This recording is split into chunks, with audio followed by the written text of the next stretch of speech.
नमस्कार, DD news पर आप सभी का स्वागत है। सुबह के 10 बज चुके हैं। खबरों को लेकर हम हाजिर हैं। शुरुआत करते हैं 10 बजे के बुलेटिन की सुर्खियों के साथ। हाथरस हादसे के मुख्य आरोपी देव प्रकाश मधुकर को आज हाथरस कोर्ट में किया जाएगा पेश। उत्तर प्रदेश पुलिस ने कल दिल्ली में किया था गिरफ्तार। 121 लोगों की मौत के बाद से फरार था 1 लाख का इनामी मधुकर। राष्ट्रपति द्रौपदी मुर्मू आज ओडिशा के 4 दिवसीय दौरे पर होंगी रवाना। राष्ट्रपति भुवनेश्वर के उत्काल मणि पंडित गोपबंधु दास की 96वीं पुण्यतिथि समारोह में होंगी शामिल। खराब मौसम के कारण रोकी गई थी अमरनाथ यात्रा। लगातार हो रही बारिश और मौसम के पूर्वानुमानों को ध्यान में रखते हुए प्रशासन ने लिया फैसला। गुजरात और उत्तराखंड में भारी बारिश को लेकर अलर्ट जारी। वहीं राजस्थान में कई जगहों पर हुई बारिश, सड़कों पर भरा पानी।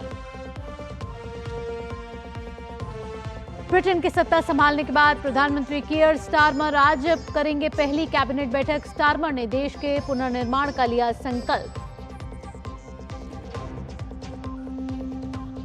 भारतीय क्रिकेट टीम के जिम्बाब्वे दौरे की आज से होगी शुरुआत। हरारे में होगा 5 मैचों की T20 सीरीज का पहला मुकाबला। शुभमन गिल की कप्तानी में युवा भारतीय टीम जीत के साथ करना चाहेगी आगाज। यूरो कप के रोमांचक मुकाबले में फ्रांस ने पुर्तगाल को पेनल्टी शूटआउट में हराकर सेमीफाइनल में बनाई जगह। वहीं अतिरिक्त समय में हुए गोल की मदद से जर्मनी को हराकर स्पेन पहुंचा अंतिम 4 में। खबरों को विस्तार से जानते हैं। हाथरस हादसे के मुख्य आरोपी देव प्रकाश मधुकर को आज हाथरस कोर्ट में पेश किया जाएगा। उत्तर प्रदेश पुलिस ने कल देव प्रकाश मधुकर को दिल्ली के नजफगढ़ से गिरफ्तार किया था। मधुकर दिल्ली में अपने रिश्तेदार के यहां पर हादसे के बाद से रुका हुआ था। हादसे के बाद मधुकर हाथरस से फरार होकर दिल्ली पहुंचा था। देव प्रकाश मधुकर पर 1 लाख का इनाम था और पुलिस की FIR में वो मुख्य आरोपी था। बता दें कि देव प्रकाश मधुकर ही हाथरस कार्यक्रम का मुख्य आयोजक था। वह भोले बाबा का खास आदमी बताया जा रहा है।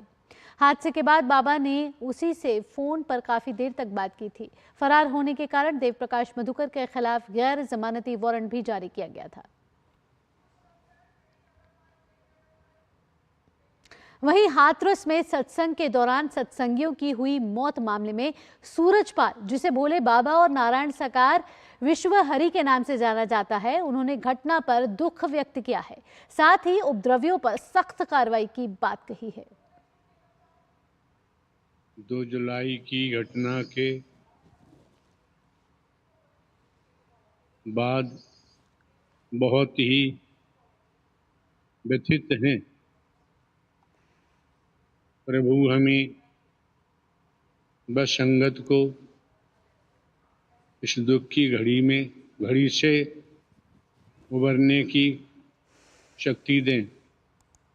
सभी शासन एवं प्रशासन पर भरोसा बनाए रखें। हमें विश्वास है जो भी उपद्रवकारी हैं वो बख्शे नहीं जाएंगे। बढ़ते हैं अगली खबर की ओर। राष्ट्रपति द्रौपदी मुर्मू आज से ओडिशा की 4 दिन की यात्रा पर रहेंगी।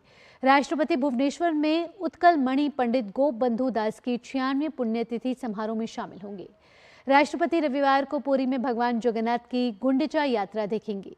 यात्रा के दौरान राष्ट्रपति उदयगिरी गुफाओं का दौरा करेंगी और Vibhuti Kanungo college of arts and crafts और उत्कल यूनिवर्सिटी ऑफ कल्चर के छात्रों के साथ संवाद भी करेंगे। उपराष्ट्रपति जगदीप धनखड़ आज से केरल के 2 दिवसीय दौरे पर रहेंगे। अपने दौरे के पहले दिन उपराष्ट्रपति भारतीय अंतरिक्ष विज्ञान और प्रौद्योगिकी संस्थान के 12वें दीक्षांत समारोह में मुख्य अतिथि के रूप में शामिल होंगे। उपराष्ट्रपति मेधावी छात्रों को संस्थान और उत्कृष्टता पदक प्रदान करेंगे। 7 जुलाई को उपराष्ट्रपति का कोल्लम और अष्टमुडी बैक वाटर का दौरा करने का कार्यक्रम है।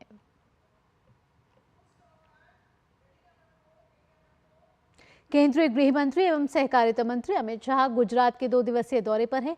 इस बीच वो आज 102वें अंतर्राष्ट्रीय सहकारिता दिवस के मौके पर गुजरात के गांधीनगर में सहकार से समृद्धि सम्मेलन को संबोधित करेंगे। प्रधानमंत्री नरेंद्र मोदी के नेतृत्व में और अमित शाह के मार्गदर्शन में सहकारिता मंत्रालय ने बहुत कम समय में सहकारी क्षेत्र में 54 से अधिक पहल की हैं। आज अमित शाह किसानों द्वारा नैनो उर्वरक की खरीद पर 50% सहायता की योजना का शुभारंभ करेंगे। Amit Shah national cooperative Organics limited द्वारा निर्मित भारत ऑर्गेनिक आटा भी लॉन्च करेंगे। आपको बता दें कि अमित शाह बनासकांठा में चांगड़ा दुग्ध उत्पादक सहकारी समिति लिमिटेड का भी दौरा करेंगे। वे माइक्रो एटीएस पर रुपए केसीसी के माध्यम से दुग्ध उत्पादकों द्वारा किए गए लेन देन की भी समीक्षा करेंगे।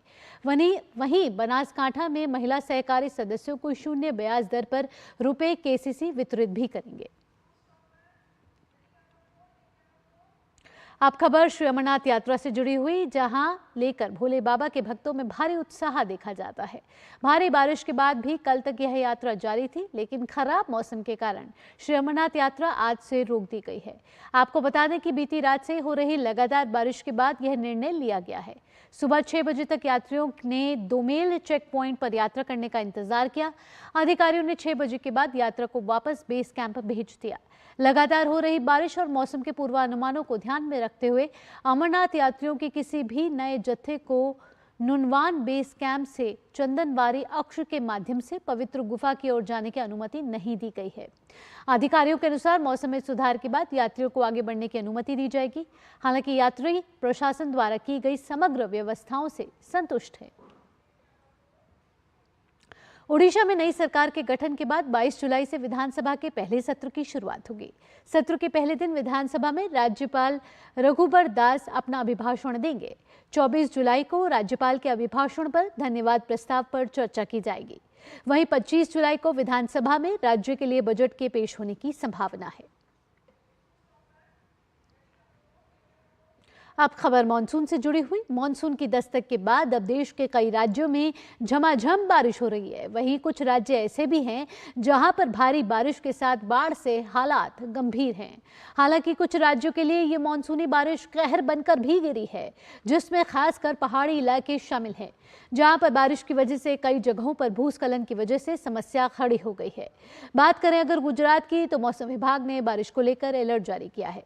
उत्तर और दक्षिण गुजरात में बारिश का ऑरेंज अलर्ट जारी किया गया है, जबकि मध्य गुजरात और सौराष्ट्र में बारिश को लेकर येलो अलर्ट है। साइक्लोनिक सर्कुलेशन के कारण दक्षिण गुजरात में भारी वर्षा होने की संभावना है। साथ ही मछुआरों को समुद्र से दूरी बनाए रखने का निर्देश दिया गया है। उत्तराखंड की बात करें तो आज भी भारी से लेकर बहुत भारी बारिश होने का अलर्ट है। मौसम विज्ञान केंद्र ने चमोली, पौड़ी, पिथौरागढ़, चंपावत, नैनीताल सहित कुछ इलाकों में बहुत भारी बारिश का रेड अलर्ट जारी किया है। वहीं बात करें देहरादून, रुद्रप्रयाग, उत्तरकाशी, हरिद्वार और टेहरी की, तो यहां भी भारी बारिश का ऑरेंज अलर्ट है। उधर असम में बाढ़ की स्थिति गंभीर बनी हुई है, क्योंकि 30 जिलों में 24.2 लाख से ज्यादा लोग बाढ़ से प्रभावित हैं। ब्रह्मपुत्र नदी, नेमाटी घाट, तेजपुर, गुवाहाटी, धुबरी और बूढ़ी दिहिंग, सुबनगिरी, धनसिरी, दिखो, जिया भराली, दिसांग, कुशियारा, बराक, कटखाल नदियां खतरे के निशान से ऊपर बह रही हैं। इस साल बाढ़ के कारण मरने वालों की संख्या लगभग 52 है। 47,000 से ज्यादा लोग 612 राहत शिविरों में शरण लिए हैं। इस बीच असम के मुख्यमंत्री हेमंत बिस्वा शर्मा ने शुक्रवार को डिब्रूगढ़ शहरी बाढ़ प्रभावित क्षेत्रों का दौरा किया और डिब्रूगढ़ जिले के खोबांग और तेंगाखाट क्षेत्र के बाढ़ प्रभावित इलाकों में स्थिति का जायजा लिया। यहाँ रुकेंगे एक छोटे से ब्रेक के लिए। ब्रेक के बाद भी खबरों का सिलसिला यूं ही जारी रहेगा। आप जुड़े रहिए डीडी न्यूज के साथ। MDH का किचन किंग किचन में हो तो हम सब कुछ बना सकते हैं। बैंगन का भरता, आलू गोभी, भिंडी मसाला और भी बहुत कुछ। MDH। जल्दी टिफिन पैक करो। राजू, मोबाइल छोड़ो। अरे दीदी वो बैंक का नंबर चाहिए, रिफंड ही नहीं आया है। मिल गया। अब भी कॉल करता हूँ दीदी। बिना नंबर जांचे?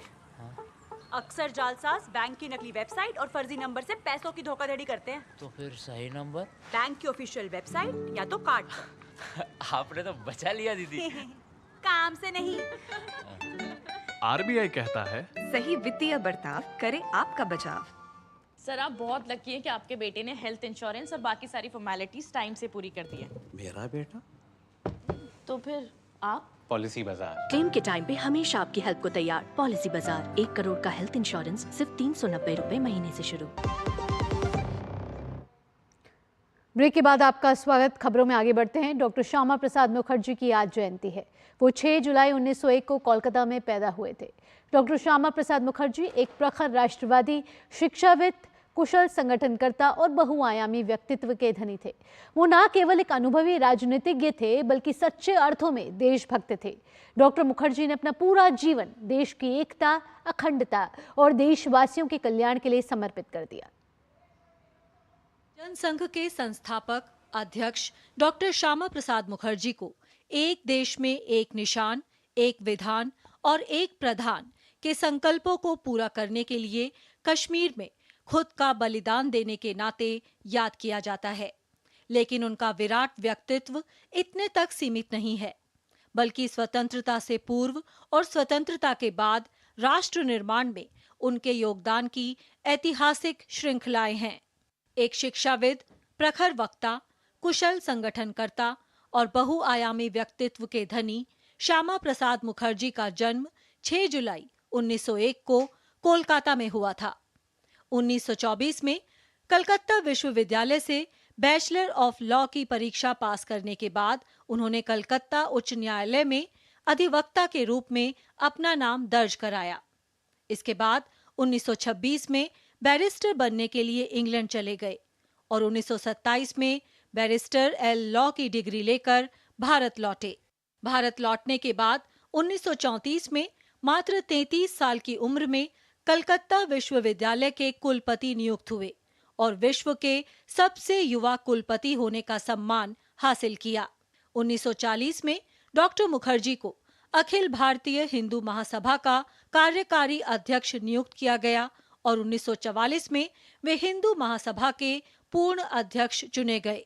1947 में आजादी के बाद तत्कालीन प्रधानमंत्री पंडित जवाहरलाल नेहरू ने उन्हें अपने मंत्रिपरिषद में शामिल किया और डॉक्टर मुखर्जी देश के पहले उद्योग एवं आपूर्ति मंत्री बने।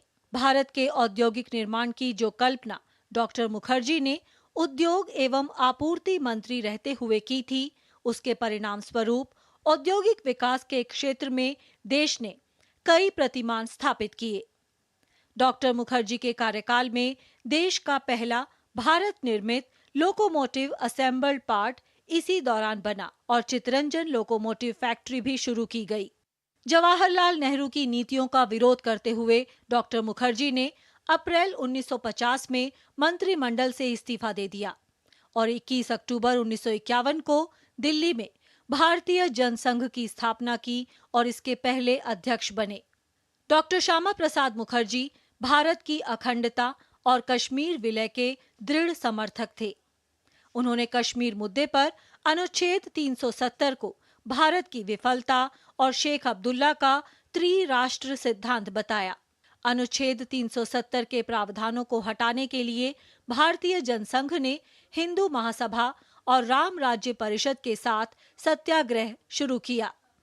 1953 में श्यामा प्रसाद मुखर्जी कश्मीर का दौरा करने गए और इसी दौरान 11 मई को कुख्यात परमिट सिस्टम का उल्लंघन कर कश्मीर में प्रवेश करते हुए उन्हें गिरफ्तार कर लिया गया और नजरबंदी के दौरान ही 23 जून 1953 को जेल में उनकी मृत्यु हो गई। श्यामा प्रसाद मुखर्जी को उनके राजनीतिक दृष्टिकोण और स्पष्टवादिता के लिए सम्मान के साथ हमेशा याद किया जाता रहेगा।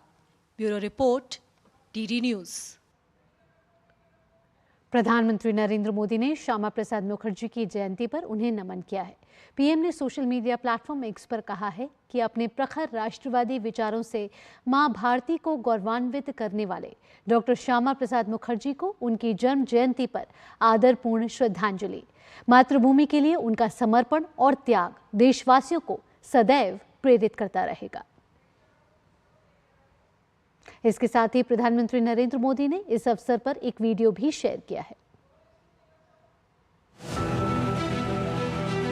डॉक्टर श्यामा प्रसाद मुखर्जी कहा करते थे कि शासन का पहला कर्तव्य धनहीन, ग्रहहीन जनता की सेवा और उनके जीवन स्तर को ऊंचा उठाने का। डॉक्टर श्यामा प्रसाद मुखर्जी ने सबसे ज्यादा महत्व शिक्षा, स्वास्थ्य और सुरक्षा को दिया। वो कहते थे कि सरकार को शुरुआती शिक्षा से लेकर उच्च शिक्षा तक इसके लिए व्यापक सुविधाएं जुटानी चाहिए। युवाओं में छुपी प्रतिभा को निकालने के लिए उचित माहौल बना जाना चाहिए। डॉक्टर श्यामा प्रसाद मुखर्जी का जीवन विद्या, वित्त और विकास, इन तीन मूलभूत चिंतन से जुड़ी धाराओं का संगम था। डॉक्टर श्यामा प्रसाद मुखर्जी कहा करते थे, कोई भी राष्ट्र सिर्फ अपनी ऊर्जा से ही सुरक्षित रह सकता है। मैं डॉक्टर श्यामा प्रसाद मुखर्जी का पुण्य स्मरण करता हूं, उनको नमन करता हूं और आदर पूर्वक श्रद्धांजलि अर्पित करता हूं। केंद्रीय गृह मंत्री अमित शाह ने डॉक्टर श्यामा प्रसाद मुखर्जी की जयंती पर उन्हें नमन किया है। अमित शाह ने अपने सोशल मीडिया प्लेटफॉर्म एक्स पर पोस्ट कर कहा है कि प्रखर राष्ट्रवादी विचार डॉक्टर श्यामा प्रसाद मुखर्जी जी की जयंती पर उनका स्मरण कर उन्हें नमन करता हूं। देश की एकता और अखंडता के लिए संघर्ष करने की जब जब बात आएगी, डॉक्टर मुखर्जी जी की जरूर याद आएगी। चाहे बंगाल को देश का हिस्सा बनाए रखने के लिए उनका संघर्ष हो या एक निशान, एक प्रधान, एक विधान के संकल्प के साथ जम्मू कश्मीर को भारत का अभिन्न अंग बनाए रखने के लिए सर्वोच्च बलिदान देना हो, देश की अखंडता के उनके अद्वितीय प्रयासों के लिए प्रत्येक भारतीय उनका ऋणी है। जनसंघ की स्थापना से देश को वैचारिक विकल्प प्रदान करने वाले डॉक्टर श्यामा प्रसाद मुखर्जी जी राष्ट्र प्रथम के पथ पर चिरकाल तक दिग्दर्शक रहेंगे। इस अवसर पर गृह मंत्री अमित शाह ने एक्स पर एक वीडियो भी शेयर किया है।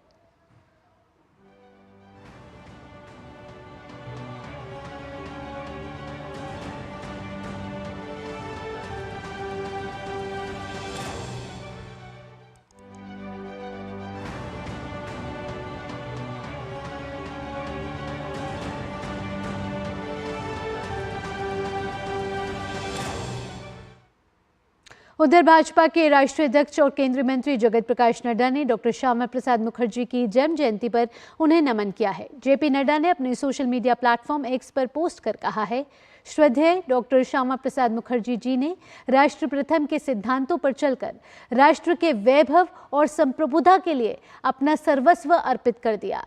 कश्मीर हो या बंगाल, देश की अखंडता के लिए उनके बलिदान को कृतज्ञ राष्ट्र कभी नहीं भूलेगा। आज उनकी जयंती पर शत शत नमन करता हूं। मां भारती के अमर सपूत डॉक्टर मुखर्जी जी के संघर्ष, समर्पण और देश के उज्जवल भविष्य निर्माण में विराट योगदान सदैव हमें मार्गदर्शन प्रदान करती रहेंगी। यहां रुक रहे एक छोटे से ब्रेक के लिए, खबरें और भी हैं, आप जुड़े रहिए डीटी न्यूज के साथ। आपके घर के खाने में रेस्टोरेंट जैसा स्वाद ले आए MDH का शाही पनीर मसाला। पनीर को क्या मस्त बना डाला। बात जब पीढ़ियों के लिए बनने वाले घर की हो तो जिम्मेदारी बड़ी हो जाती है। गैलेंट समझता है ये जिम्मेदारी। अब डबल M रिब्स के साथ गैलेंट एडवांस TMT रीबार, निर्माण का रियल हीरो। वो मिस्टर विकास की फाइल आप पॉलिसी बाजार। मैम, आपका हेल्थ इंश्योरेंस क्लेम अप्रूव हो गया है। अब आप सर को घर ले जा सकती हैं। क्लेम के टाइम पे हमेशा आपकी हेल्प को तैयार। पॉलिसी बाजार, 1 करोड़ का हेल्थ इंश्योरेंस सिर्फ 390 रुपए महीने से शुरू। ब्रेक के बाद आपका स्वागत। बढ़ते आगे, दिल्ली भाजपा नेताओं ने डॉक्टर श्यामा प्रसाद मुखर्जी की जयंती पर प्रतिमा पार्क में उन्हें श्रद्धांजलि अर्पित की। भाजपा अध्यक्ष वीरेंद्र सचदेवा और अन्य भाजपा नेताओं ने भारतीय जनसंघ के संस्थापक डॉक्टर श्यामा प्रसाद मुखर्जी की जयंती पर उनको पुष्पांजलि अर्पित की और पौधारोपण भी किया। डॉक्टर श्यामा प्रसाद मुखर्जी की जयंती आज हम सब हर बूथ पर दिल्ली में मना रहे हैं और डॉक्टर श्यामा प्रसाद मुखर्जी का जो विचार है, इस देश को संगठित करने का, अखंड भारत बनाने का, उस विचार की पूर्ति माननीय प्रधानमंत्री जी ने 5 अगस्त 2019 को की, जब धारा 370 हटाई। डॉक्टर मुखर्जी हमारी पार्टी के संस्थापक हैं और लगातार जिस विचार को उन्होंने बढ़ाने का काम किया, उस विचार को लेकर आज भारतीय जनता पार्टी का एक कार्यकर्ता क्षेत्र में काम कर रहा है। तो दिल्ली को बेहतर दिल्ली बनाने के लिए अब भारतीय जनता पार्टी का दिल्ली में शासन होना चाहिए, डबल इंजन की सरकार होनी चाहिए। केंद्र में माननीय प्रधानमंत्री जी के नेतृत्व में दिल्ली भी विकास करे, दिल्ली भी उत्कृष्ट दिल्ली बने। दिल्ली देश की राजधानी है और उसको जिस हालात में आम आदमी पार्टी के भ्रष्टाचार ने छोड़ा है, उनको इस हालात में नहीं रहने दिया जाएगा। भारत के प्रथम दलित उप प्रधानमंत्री बाबू जगजीवन राम की आज पुण्यतिथि है। इस अवसर पर उनकी पुत्री और पूर्व लोकसभा अध्यक्ष मीरा कुमार ने समता स्थल जाकर उन्हें पुष्पांजलि अर्पित की। बाबू जगजीवन राम एक महान स्वतंत्रता सेनानी होने के साथ संविधान सभा के सदस्य भी थे। 5 साल से कम उम्र के बच्चों को डायरिया से बचाने के लिए केंद्रीय स्वास्थ्य मंत्रालय ने 2 महीने का स्टॉप डायरिया अभियान चलाया है। 1 जुलाई से 31 अगस्त तक चलने वाले इस अभियान में 5 साल से कम उम्र के बच्चों को 2 पैकेट ORS और जिंक की गोली दी जा रही है। इस अभियान का मकसद दस्त के कारण होने वाली शिशु मृत्यु दर को शून्य करना है। अभियान कैसा चल रहा है, इस पर DD न्यूज से खास बातचीत की केंद्रीय स्वास्थ्य सचिव अपूर्व चंद्रा ने। हर साल लाखों बच्चे डायरिया के शिकार होते हैं। किसी भी बच्चे की मृत्यु डायरिया से न हो, इसको लेकर के स्वास्थ्य मंत्रालय स्टॉप डायरिया नाम के कैंपेन चला रहा है। किस तरीके से ये कैंपेन आगे बढ़ रहा है, इस पर बात करने के लिए हमारे साथ केंद्रीय स्वास्थ्य सचिव अपूर्व चंद्रा हैं। सर, अभियान चलाने की ज़रूरत क्यों पड़ी और इसके पीछे मकसद क्या है? देखिए, डायरिया जो है एक बहुत बड़ा एक वो है जिससे हमारे बच्चों की, जो 5 साल से कम के उम्र के बच्चे हैं, लगभग 50,000 बच्चों की जान उसमें हर वर्ष जाती है। और जब हम IMR को अपने रिड्यूस करने की बात करते हैं तो ये एक बहुत एक ऐसा क्षेत्र है जिसमें हम आसानी से कुछ उसमें करके, जैसे डायरिया को प्रिवेंशन के लिए उसमें हमें केवल अपना मेंटेन करना है कि जो है जो हाथ साफ रहें और सैनिटरी कंडीशंस मेंटेन रहें, और बच्चों को अगर हो भी जाए तो उसको हम कैसे टेक केयर करें। अगर इस सबको हम कर पाते हैं तो इसमें हम काफ़ी आगे बढ़ सकते हैं। तो इसी उद्देश्य से जब यह नई सरकार आई, माननीय मंत्री जी ने पहला जब उसके अंदर जब हमारी भी समीक्षा ली तो उनका यही निर्देश था कि इसके ऊपर कुछ कार्य किया जाए। तो इस बार जो है ऐसा किया गया कि डायरिया का जो कैंपेन हर वर्ष हमारा 15 दिन का रहता है, इस बार 2 महीने का रखा गया है। और उसका उद्देश्य यही है कि हम जो है डायरिया के अंदर जो लगभग 50,000 के से ऊपर बच्चे 5 साल से कम उम्र के जिनकी जानें जाती हैं, उसको हम कम कर सकें। राज्यों के साथ सब BC वगैरह करी गई है और पूरी तरह से तैयारी है। उस दौरान क्या किया जाता है? जिंक की या फिर जो भी ORS घोल हो, इस तरह किस तरह का बांटा जाता है? एक जो प्रमुख इस बार का फ़र्क है वो ये है कि हम ORS के 2 पैकेट जो बच्चे 5 साल से कम उम्र के जिन घरों में हैं वहाँ पर पहले ही पहुँचाएंगे और जिंक की टेबलेट भी पहुँचाएंगे। तो जिससे जैसे कि बच्चे को अगर सपोज दस्त लग गया तो उनके पास वहीं पर उनके पास माताओं के पास उपलब्ध रहेगा। और इसका उद्देश्य ये है कि 2 ORS के पैकेज हैं तो लगभग 48 घंटे तक वो वहाँ पर उसको टेक केयर कर सकते हैं। और अगर उस बीच में भी उस बच्चे की तबीयत ठीक नहीं हुई तो उसको निकट के प्राइमरी हेल्थ सेंटर वगैरह में ले जा सकते हैं, जहाँ पर उसकी रेगुलर मेडिकल अटेंशन की जा सकती है। और जिंक टेबलेट वगैरह भी उनके पास खुद ही उपलब्ध रहे, जिससे उन्हें कहीं और जाना ना पड़े। इसमें क्या आंगनबाड़ी आशा कार्यकर्ताओं को शामिल किया गया? हाँ, इसमें सब, क्योंकि जो भी 5 साल से कम उम्र के बच्चे हैं उन्हीं सभी हाउस में जो हमारे ANM हैं, आशा वर्कर हैं और आंगनवाड़ी के थ्रू। और इसमें जो है क्योंकि हमने 6 जो संबंधित विभाग हैं केंद्र शासन के, उनकी तरफ से सचिवों की तरफ से पत्र लिखा गया था।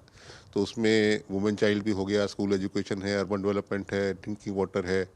तो सब जो संबंधित विभाग है उनकी तरफ से केंद्र सरकार के और राज्य सरकार पे उनके पत्र गए और सभी विभाग राज्य सरकार के भी इसमें शामिल होकर ये काम कर रहे हैं। तो इस तरीके से किसी भी बच्चे की मृत्यु डायरिया से न हो, ताकि बाल मृत्यु दर को हर हाल में कम किया जाए, ये सरकार का मकसद है। कैमरामैन अजीत के साथ नितिन सिंह, DD न्यूज़, दिल्ली। इसी के साथ इस बुलेटिन में इतना ही। देश और दुनिया की बड़ी खबरों के लिए देखते रहिए DD न्यूज़। मुझे दीजिए अनुमति। नमस्कार।